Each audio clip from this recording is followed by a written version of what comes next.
لا يتجاوز حجمه كرة سلة، ولكنه خرق حاجز الزمن وصنع ثورة في حياة سكان الأرض. واليوم يحتفل بعيد ميلاده ال50. إنه سبوتنيك، أول قمر اصطناعي يخترق حاجز الغلاف الجوي للأرض ويدور حولها.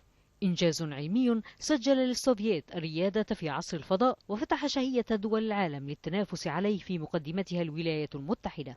بدأت قصة سبوتنيك في عام 54 عندما دعا المجلس الدولي للاتحادات العلمية دول العالم إلى إطلاق أقمار اصطناعية لتصوير سطح الأرض في عام فيزياء الأرض ما بين عامي 57 و 58 من القرن الماضي.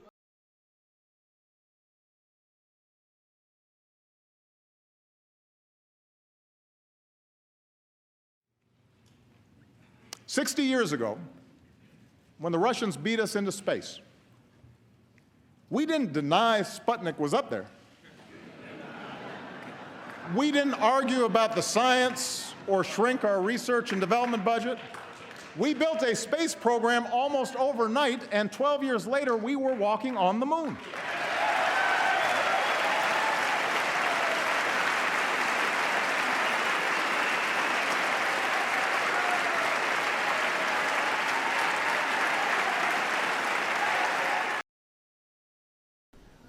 We're trying to move towards the future. They want to be stuck in the past. And we've heard this kind of thinking before. Let me tell you something. If some of these folks were around when Columbus set sail,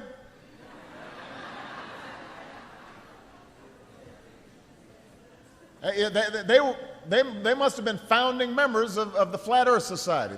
They would not have believed that the world was round.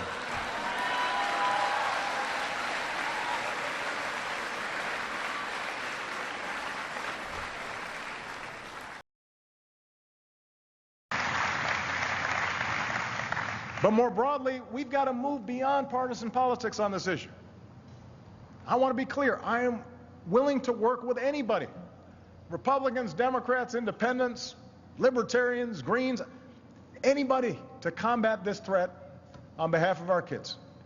I'm open to all sorts of new ideas, maybe better ideas, to make sure that we deal with climate change in a way that promotes jobs and growth. Nobody has a monopoly on what is a very hard problem. But I don't have much patience for anyone who denies that this challenge is real. We don't have time for a meeting of the Flat Earth Society.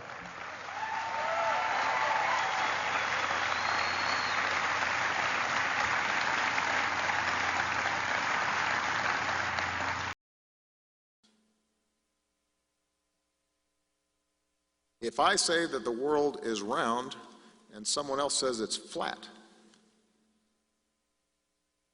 that's worth reporting. But you might also want to report on a bunch of scientific evidence that seems to support the notion that the world is round. Now, I know there are still a few who insist that climate change is one big hoax, even a political conspiracy. My friends, these people are so out of touch with science that they believe rising sea levels don't matter, because in their view, the extra water is just going to spill out over the sides of a flat Earth. They're wrong, obviously. For the benefit of those who may still question the 97% of peer-reviewed studies on climate change, let me just underscore. You don't need to be a scientist to know that the Earth is round, that the sun rises in the east and sets in the west, and that gravity is the reason that objects fall to the ground. You could pick 100